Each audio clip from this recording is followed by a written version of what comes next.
My name is Michael Tessarian. I'm a researcher in ancient civilizations and secret societies. This is my latest book, Atlantis, Alien Visitation and Genetic Manipulation. I myself am from Ireland, and I've specialized in what the Celtic records, the Druidic tradition, the Celtic mythologies have to say about the concept of UFOs and alien visitation. Could you tell me about the hollow inner Earth? What are your beliefs and what's your evidence? Oh yes, the hollow Earth concept is another one that goes back to ancient times. This is not something new, and in my book I have lots of resources about the hollow Earth, about underground cities, caverns that are discovered in the Earth. I mean, you only have to look at your own mythologies. The trolls, the dwarves, the elves. Where do they all come from? Why is it that we, in our burial ritual, right, in the Christian world, when you die, there's a ritual of being put back into the earth? Ask any Zuni Indian, ask any Hopi Indian about the hollow earth. They know exactly what you're talking about. It's completely replete in all the mythologies of the world about underground cities. And in fact, Admiral Byrd from the United States Naval Air Force, right? He flew over entrances to the hollow earth. You have experts who know all about this, who've written extensively on the hollow earth. And caverns that sometimes go as far as 8 miles down, with literally thousands of miles of ventilated shafts. Eric von Daniken has gone blue in the face trying to expose this. That these are caverns some of them are not natural, some of them are carved with precision, with laser, tools. And these, I explain from the outset of my book, I go into this, it's a very important factor. And in fact, there was even a prohibition in the Bible about drawing the likeness of any being that came from under the water and from under the earth, actually. It's in the Ten Commandments even.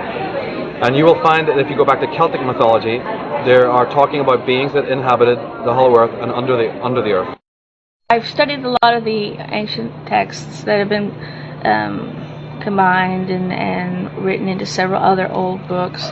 Madame Blavatsky, she was a big fan of the hollow earth theory and actually traveled down to South America and was looking for entrances into the South American cave systems, which are actually connected to the other tunnel systems all around the world. And it's fascinating. And you can come into a modern city, any modern city, someplace as big as Dallas, and when they're putting in highways, freeways, sewer systems, they inevitably run into uncharted tunnel systems under Dallas. And these tunnels have strange tracks in them with these little cars that move by themselves. And you think it might be a coal type of mine, or there's no coal mining in Dallas.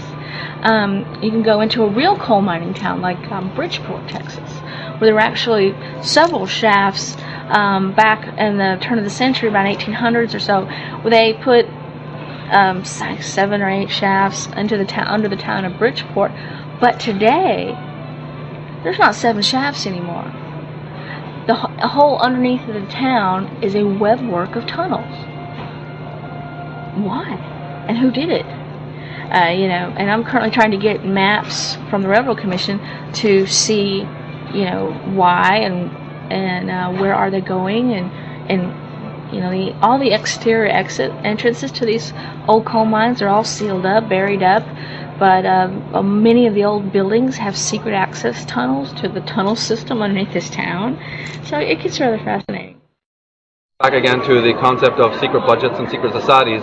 The governments of the world have long been seeking, because our poles shifted, and the earth topography has changed. So lots of the normal entrances to hollow earth have since changed. And some of them were in Antarctica.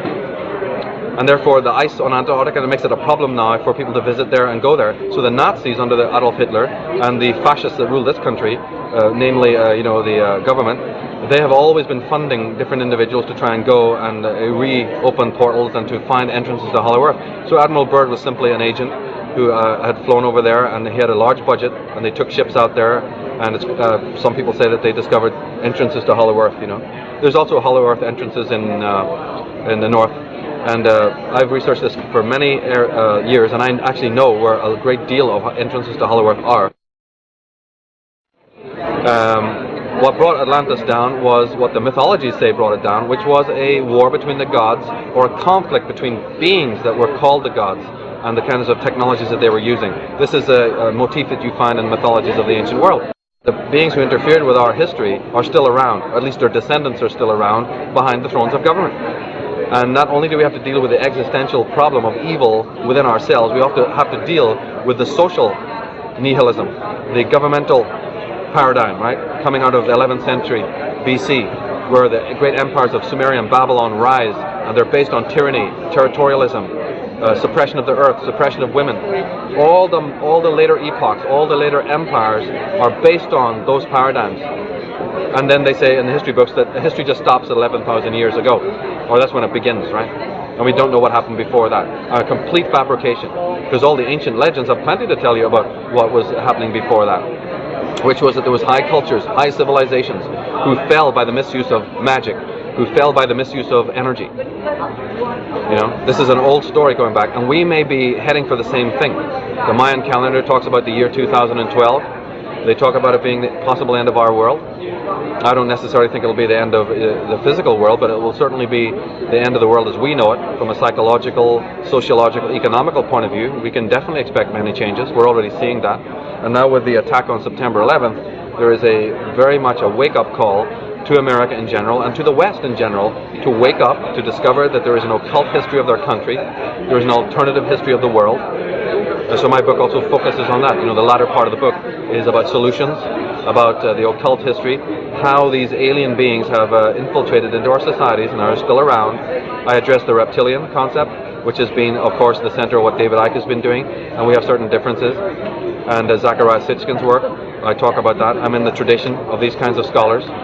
It is crucially important that this is not accepted as mere history lesson of the past.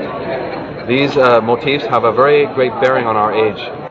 We talk about the alien DNA from our human point of view. You could use the word evil. You know, maybe it's not quite the right word, but it certainly is a word that implies that whatever the alien mentality was, it was different than ours. And I'll be specific about that. One of the major differences is the fact that these alien beings came from a civilization that was extremely technologically advanced. I mean, you're talking, you know, Mr. Spock and beyond, many grades further than where we are. And the Earth, in its pre-visitation state, was where our ancestors were very much in harmony with the Earth. Now, this doesn't mean much to most people anymore, but it certainly does mean a lot to shamanistic kinds of people and to early societies who understood what that meant, being in harmony with the Earth, where the mind and the Earth are at one. These visitors came in, and of course they didn't understand that, and they are very technologically, mentally advanced without so much of the spiritual, human aspect. When they crossed our DNA, this is where we inherited this great inner schizophrenia within our own nature. And the sum total of that is the fact that today we have the criticism, and it's a correct criticism, that our scientific, technological abilities are far in excess of our psychological, spiritual, and emotional development. And many pundits, many activists, many scholars have said, why is this? Why is this happening in our society? Well, again, there is a definite answer. It's because we've had a propulsion unit behind us, making sure that we are propelled towards technological advance at the cost of the other. Because this is not something, again, that would happen naturally, right? It just doesn't happen naturally, and if you see it happening in the world, it is because there's some artificial engineering going on that makes sure of this. And it connects to what I'm talking about, where the visitation of these beings has been moving mankind steadily forward in a technological way because they have an agenda. And I talk about that in the book as to why they'd even want to be doing that. And when I talked about the Mayan calendar 2012 as an end game date, well, we're very close to that now. We're already past the new millennium. And philosophers, mystics, psychics are saying that time is going to actually speed up. And I think it already has. This whole 9/11, September 11th, is part of that cycle. Because the decade is better expressed as an ennead, an enneagram, which is divided into three sections, three triangles, if you will. The 9 years are divided into three threes, right? And the last of the first triangle ends in 2003, obviously. 2000 to 2003 is one triangle. So in November 2003, there could be another attack. There could be another debacle. There could be another wake-up call coming for America. It's all based on how well we do in our learning curve. My name is Jordan Maxwell.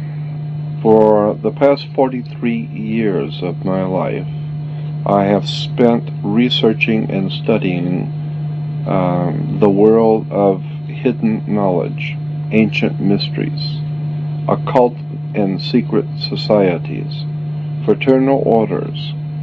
My real first love is theology, occult theology. But let me warn you, and let me say that the word occult does not mean evil or bad. It carries that denotation, but it's not really bad. Occult simply means hidden. Anything which is hidden is occult. It's a Latin word for hidden. Consequently, so much of knowledge, important spiritual, political, sociological knowledge, it's been hidden. And so I have spent, as I said, the past 43 years of my life searching out hidden knowledge. And that's what I do. I'm fascinated by how much we don't know.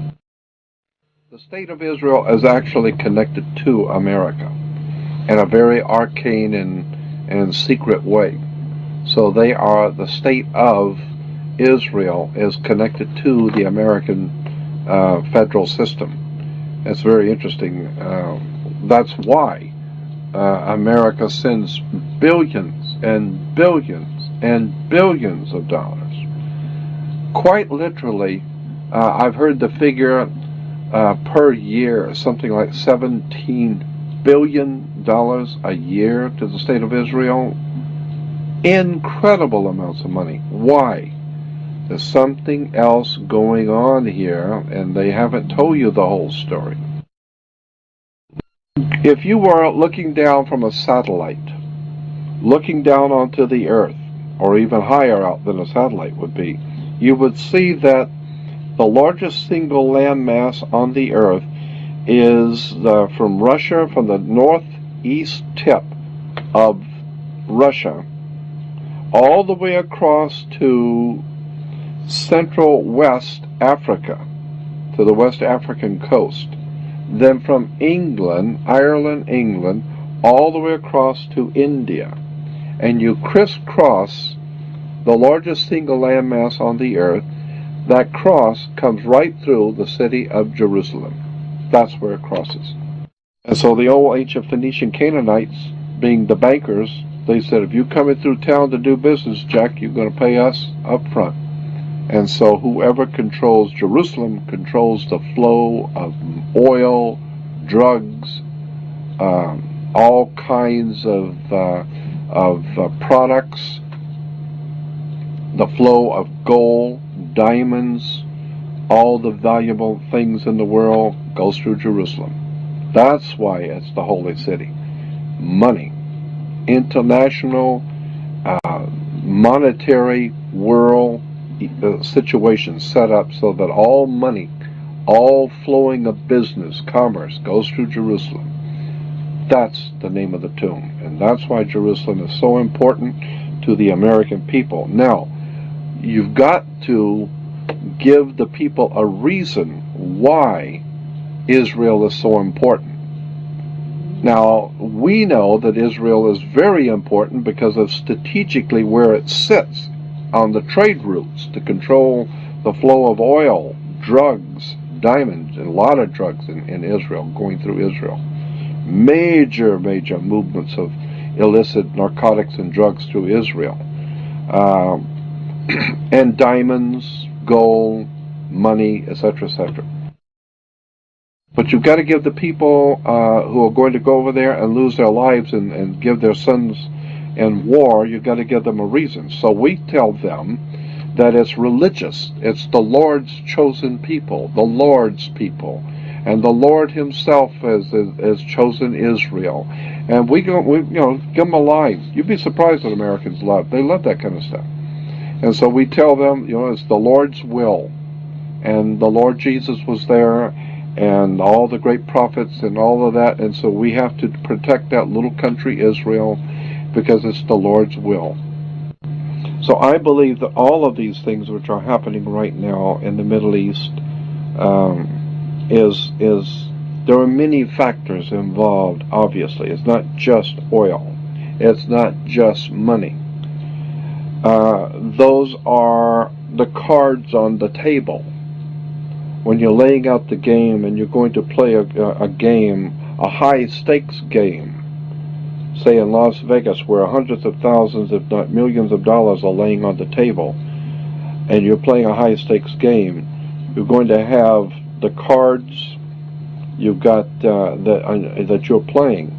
Well, one of the cards that's being used in this high-stakes game is, of course, oil. One of them is, of course, drugs.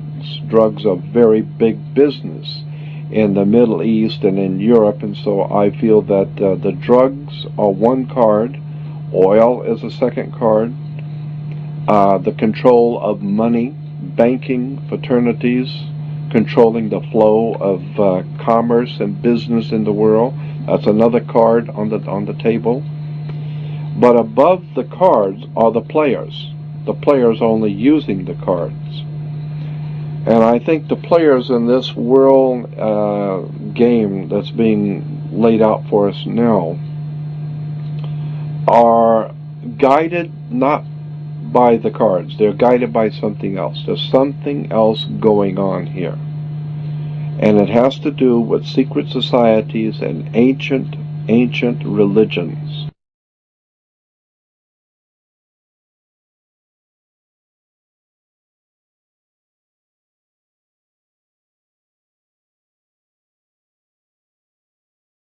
Hi, I'm Jim Mars, and I've always been interested in secret things, alternative stories. My background is as a news reporter, and I learned early on about the so-called secret societies. And my question was, do they really exist? And more importantly, do they have any power? Over a period of 30, 35 years, I have studied, read, talked, experienced, and I want to tell you they're real, they're here, and yes, within the inner core elite, they definitely have power. And I think this is an anathema to the whole concept of a free, open, and democratic America.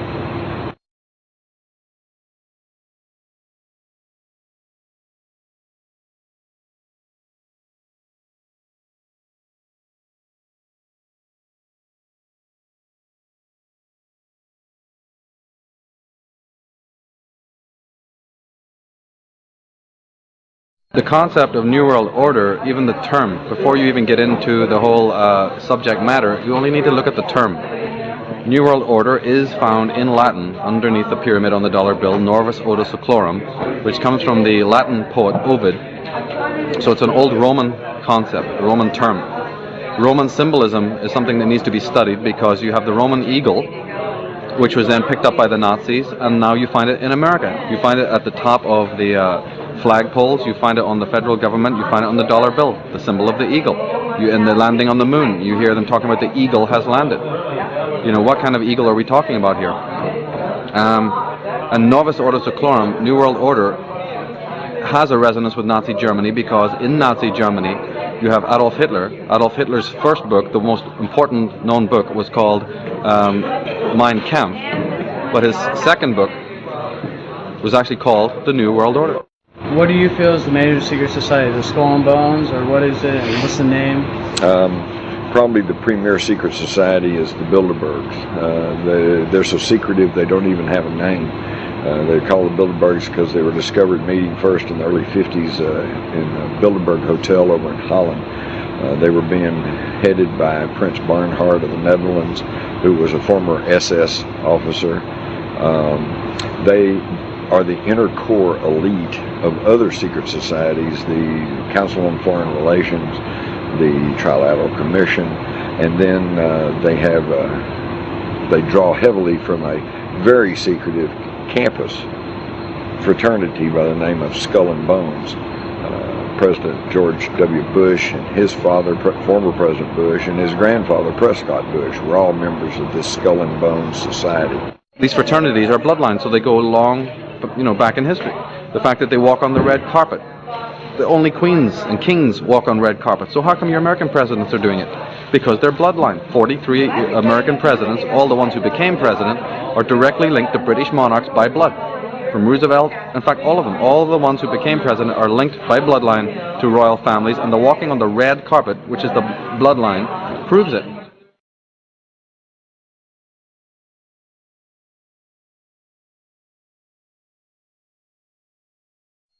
there's a group of probably 300 men that control most of the actions of the world. That boils down to what's known as like the 7 families. And between the 7 families, they all pretty much have divided up the earth as we know it.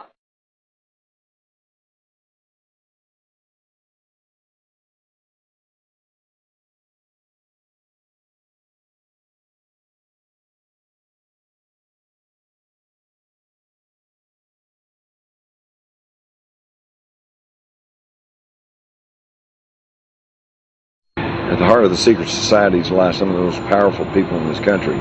Alan Greenspan, for example, can be connected to these people. These people run the major banks, major insurance companies.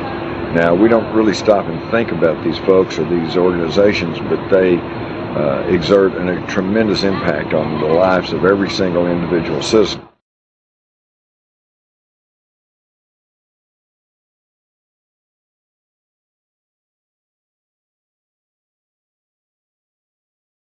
Well, my name's John Greenwald. I've been doing a website called The Black Vault for about 6 years. I research the connections on what the government has done, the investigations they've done in the past, and what I do is I scan all these documents on the internet and have archived over 107,000 pages on the internet. I was able to come up with a little bit of a weird coincidence with the 9/11 conspiracy. I found a document that was the government research into the terrorist organizations and terrorist groups and what their capabilities were and what exactly they may have been planning in the future.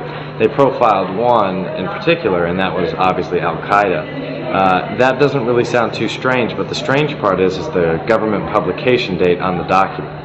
And that publication date was September 10th, 2001, one day before the tragedy struck. So that in itself was very, very strange. And then Adolf Hitler and his henchmen, people like Himmler and Goebbels, Rosenberg, were always talking about the fact that there was a 1,000-year Reich. They kept on using this term about a 1,000-year kingdom. Then we have George Bush later on talking about the 1,000 points of light. Right? We have George Bush using the term New World Order, I think it was in 2000, on September 11th. And September 11th, 2000, was the first time ever that George Bush used the term, we have to have a New World Order. In regards to secret societies, yes. I mean, the very nature of man is to form these protective societies and conspire, if you will, breathing together. They all seem to be interlinked, the Illuminati, the Masons, the Club of Rome, P5, the Bilderbergers, the CFR, the Trilateralists. They seem to all be different offshoots of the same general secret club. And it's just a bunch of rich people. It's all people with $1 billion who all get together to decide how to either make more money or how to fleece the sheep, being us. What war is going to happen here or there, or what's going to happen between nations or powers. It's all aspects of political science, which are how to get populations to do what you want to gain further control. So these terms that are on the dollar bill, that are on flags, let's say in Zurich. In Zurich you have the headquarters of the Illuminati, the headquarters of World Freemasonry is in Zurich, Switzerland. Over the door of that building is the term Ordo ab Chaos, which means order out of chaos. And Jordan Maxwell and other experts in this subject have talked about that means that the plan of government is to always orchestrate, to engineer chaos in order to create the order, later on. Out of chaos comes the order the people demand. Security. All the events that we see down through time, tribulations caused by government, have this as a central principle. Wars are connected to this. Researching these secret societies, what I found was really astounding. They're nothing new. They track back through older secret societies. They go back in through Illuminized Freemasonry, back to the Knights Templars, back through the Cathars, back through the Rosicrucians. You go all the way back to the ancient mystery schools of Greece and Egypt. And even those schools do not spring whole cloth into existence. They are remnants of the older secret societies in the world, which date all the way back to the ancient Sumerian civilization. And they left behind clay tablets still in existence, which basically state that they were the product of a colonization by people from space. People have been living from day to day, never realizing the profound impact secrets have on us. Secret government, secret projects, secret knowledge. And today we are beginning to see that the world is in serious trouble. I believe that the things which are going on in the world today, not the least of which the Middle Eastern war and Middle Eastern intrigue, I think the machinations that are going on behind the scenes of world government are being orchestrated. I have no doubt in my mind, after 43 years of looking at this subject, that so much of our world, the wars, the violence, the bloodshed, the animosity among races, is purposely designed by someone. Catholic Church is involved in Israel. They're involved in the Holocaust. When the Nazis saw that the war was going bad for them and that they were going to lose the war, it was like 1944. All the top Nazis were given Vatican passports and given safe passage and money through the Vatican banks. Money was given to all the top Nazis to get them out. So the Vatican sent a bunch of Nazis to Uruguay, Paraguay, Brazil, Argentina. We know they're down there. Well, it's all Catholic down there. That's right. That's why they're down there. The scientists and the theoreticians, they sent directly through the CIA, which is the Knights of Malta organization for the Catholic Church. Catholic Church is CIA. CIA is Catholic Church. The CIA broke into the Watergate Hotel. Watergate Hotel is owned by the Vatican. The owners of the Watergate Hotel today in Washington, D.C. is owned by the Catholic Church. It's a Vatican owner. The Vatican owns the Watergate. And the CIA was in there doing their dirty work in the Watergate Hotel. And then they got Nixon kicked out of office because Nixon realized that the Vatican is involved in all this crap and the English involved in all this crap, so the Vatican set up their own people. Send the CIA into, well, we can't do it in just any place. That's all right, send it to our hotel, we'll take care of it. Reinhard Galen was not only a Knights of Malta, but he was also one of the founders of today, the CIA. Reinhard Galen was the man in charge of security for Adolf Hitler. He was chief of security for the Nazi Empire, Reinhard Galen. And when he saw that things were going bad and they were going to lose, Reinhard Galen was chief of security. He's not an idiot. And this guy knows the war is up. We've lost. So he goes to the Vatican, and the Vatican gets him a ticket over here to work for America, and he comes over here and sets up something called the CIA. All of these religious leaders in America on television, they have contracts under the table with international oil cartels, drug cartels, banking cartels, and they are reaping in millions of dollars in private profits in European banks that American Christians have no idea in the world about. But all you have to do is just start doing some homework and checking on all of the so-called Christian leaders who are all for the state of Israel. Find out how much money did you make last year. Then you begin finding out the oil companies put up millions of dollars for Christian churches to send out missions. So many of the Christian missionaries that go out around the world, and these you see them nightly on television, missionary movements that go out to the poor, starving people of Africa and the poor people of China. These missions are being financed, but a lot of the big churches are not telling their people that it's being financed by oil companies. Oil companies and drug cartels are financing many of the church's missions throughout the world.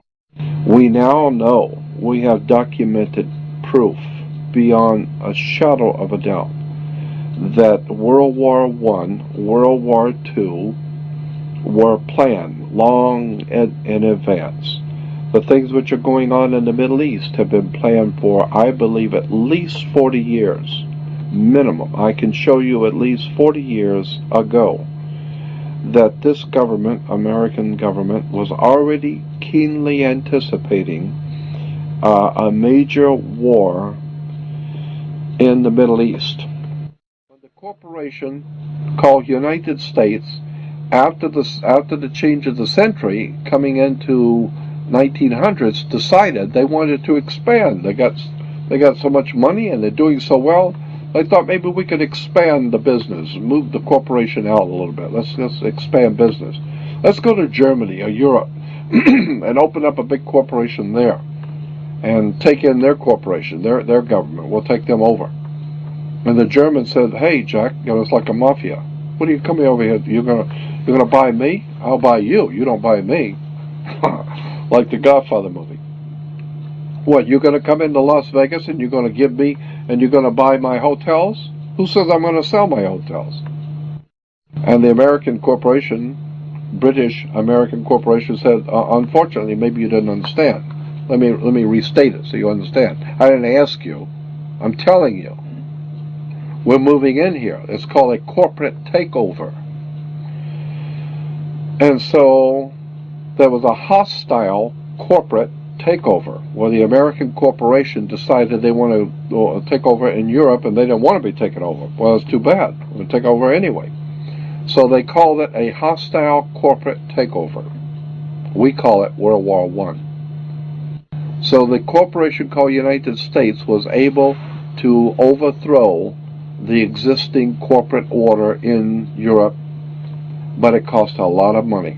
They had to build a lot of tanks and jeeps and pay a lot of people, and the corporation, well, they were successful. They did what they wanted to do, but they went broke doing it.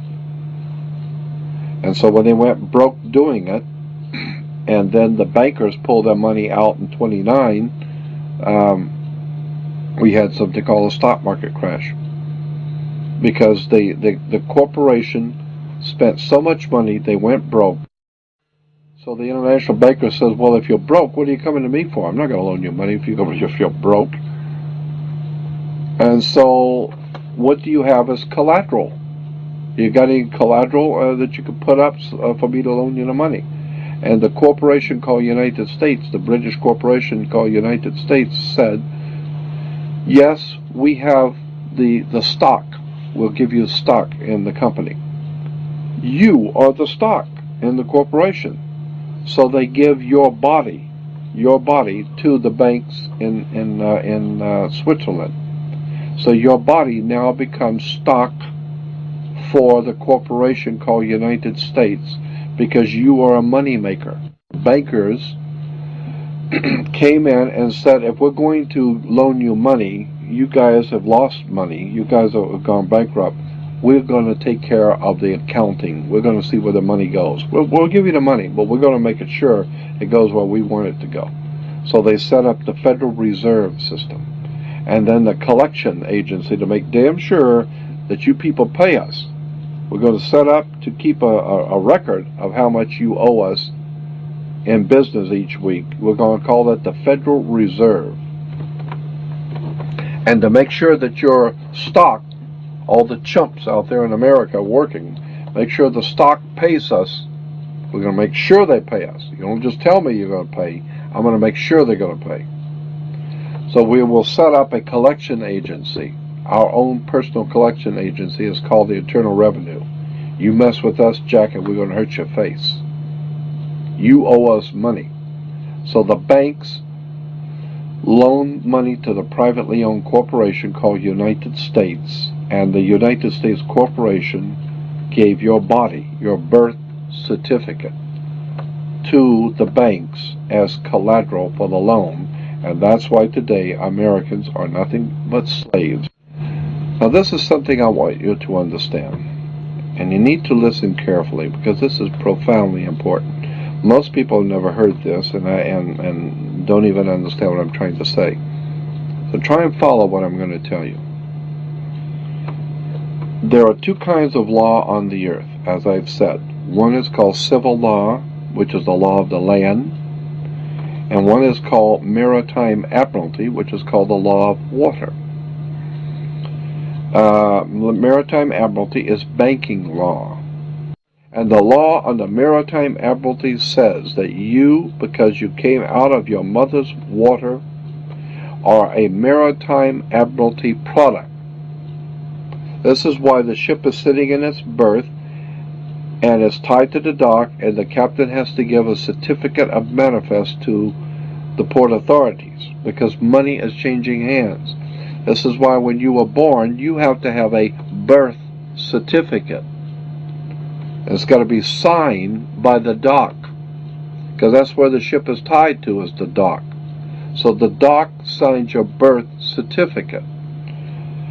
Why? Because you came down out of your mother's water. You came down her birth canal. You are a Maritime Admiralty product. And therefore your birth certificate is signed by your mother. And where your mother signed on the birth certificate, get it, you will see it does not say parent or mother, it says informant. Your mother was informing that the bank that she has just produced another product to be bought and sold. England, the British Crown, through international banking, owns your physical body, and that's the law. So you can think it's funny all you want. So the bottom line is that you are a Maritime Admiralty product, and therefore the banks own your body. And on the back of the Social Security card will be numbers in red. On the front will be in blue or black, but on the back will be in red. The numbers on the back of a Social Security card in red designate your body. It is the serial number of your stock. And this is why if you're wealthy, you are preferred stock. If you're poor, you are common stock. But you are a stock on the stock market. Your body is bought and sold through the use of your birth certificate. And if you could get your original birth certificate back, you would find that on the back of the birth certificate are all the banks around the world. All over the world, banks have used your birth certificate because you are a stock in a Maritime Admiralty banking scheme where you make money for banks. So consequently, the corporation and government and people who want to control you, they create a second you, and that second you that they control, that they created, is all capital letters. Check it out. Anytime you get a bill, you get a lawsuit, you get a fine, a ticket, somebody sends you a bill from the Department of Water and Power, check it out on your driver's license, on your Social Security card, on your insurance cards, anything, period, anything having to do with business, your name will always be in all capital letters, because only all capital letters can be dealt with by banks and government.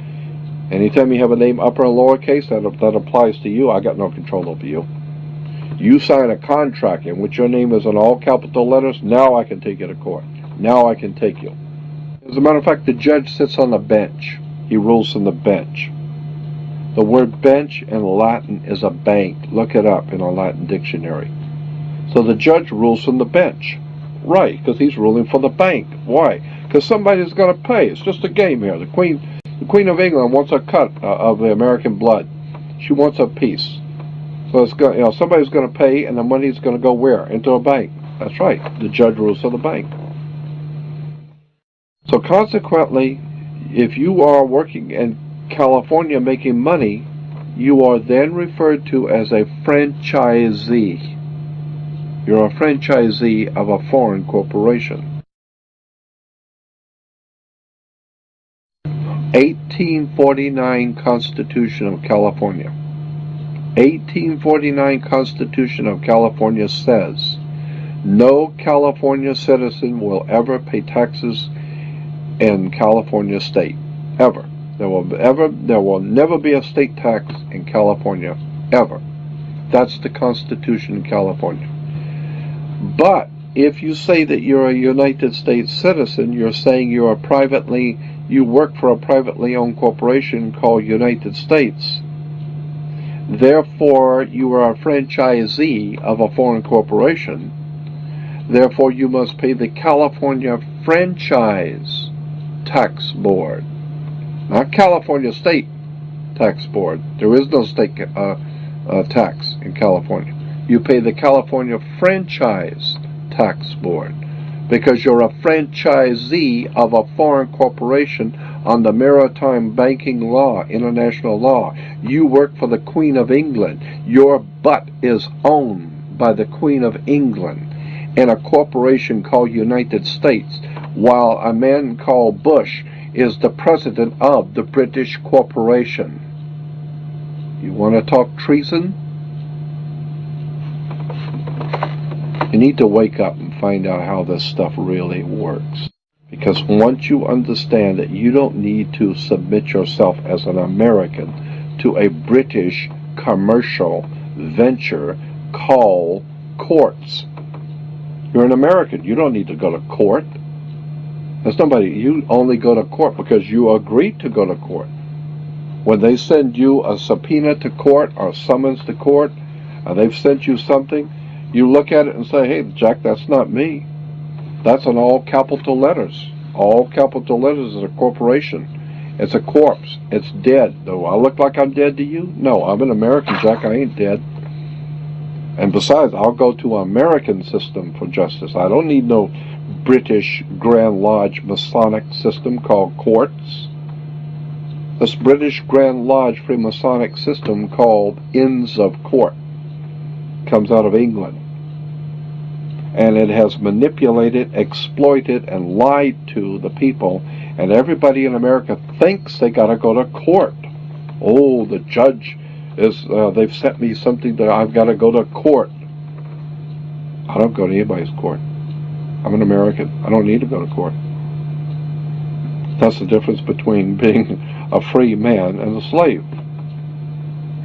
Very few Americans have ever really thought about the fact who was the enemy of this country when it was being founded. Who was it George Washington was at war with? Bloodshed on the field of battle. Who were the Americans fighting and dying on the field of battle, fighting to found this country? The Russians? No, as a matter of fact, the Russians were our supporters. The French? No. The French were supporting us. They loved us. They thought it was a great idea of somebody actually standing up for their rights and becoming a free people. And the French say, hey, that's sensational. Matter of fact, we'll come over and help you if you want. Anybody that fights against that bunch of cutthroat murderers, British royalty, will help. Even the Tsar of Russia said, hey, you guys going to revolt against England? Hey, about time, somebody will come help you. And so Russia helped the Americans. French helped Americans. All over the world, people say, hey, it's about time you guys got out for I love it. See somebody stand up for their own rights and take their country and become a free people. Your enemy when you founded this country was England, British royalty. When Americans stood up in the field of battle and whipped the King of England's ass and sent the British back with their asses bleeding, all over the world, wealthy people, potentates, kings, rulers, princes, all the powerful people in the world, all over the earth, were watching. And they say, hey, we heard the King of England got his ass kicked last week by a little group of people called Americans. Well, they chased your ass out of town, didn't they? And consequently, the King of England became the laughing stock of the world. Everybody, hey, boy, he's got all the big army and the red coats and their guns and everything. That little bunch of Americans, they kicked your ass and sent you back crawling on your knees. What you going to do about that? You going to let him get away with that? And so the king realized he could not. They beat you on the field of battle, and they're mad. If you come back, they're going to kill you again. And so the King of England and the British royalty decided, no, we're not going to send any more people over there because you're not going to win. Those people are crazy, they got guns, and they're mad. Leave it alone. Just leave it alone. Later on, we'll dream up some things called United States government, and we'll incorporate it. And we will bring in what we call, let's say, call them attorneys and lawyers. And then we'll do business and sign contracts. And we'll be their friends. And one day, we're going to own them. The British invasion. They call the rock groups that came out of England the British invasion. That's not the only thing Britain invaded with. They invaded with treason, bloodshed, lies, deception. They've given us courts. They've made you into a corporation. They've made you so that you are politically dead. You walk into a courtroom and the judge wears a black robe. Black is the color of death. I mean, you've got Dracula wears a black robe. Frankenstein wears black. You know, always the jailer and the guy who's going to cut your head off wore the black robes. What is this black robe stuff of judges? Where does this black robe stuff come from? Somebody needs to do their homework and find out America has been raped. And the people who are running this country are nothing more than turncoats. They're traitors who have sold our great republic out. They've sold us out to our masters in England.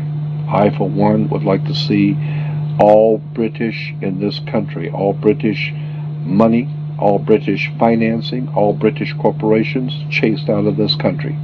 Give them 72 hours to be out of this country, and you tell the Queen we're not sending over American boys into the Middle East to save your goddamn oil. Tell the Queen no longer will Americans crawl on their knees to that woman, to the Queen of England. What a travesty. What a travesty in this country to watch America, the great republic, being raped by the British royalty. Somebody needs to do their homework. It's all business. I don't want you to take this personal. It's just business. This is the way banks work. This is the way courts work. This is the way government works. They manipulate and use words and terms and frighten you. I, for one, am not only not frightened, I'm tired of the lies and deception. I'd like to see America free again. That's my feeling. And thank you and good night.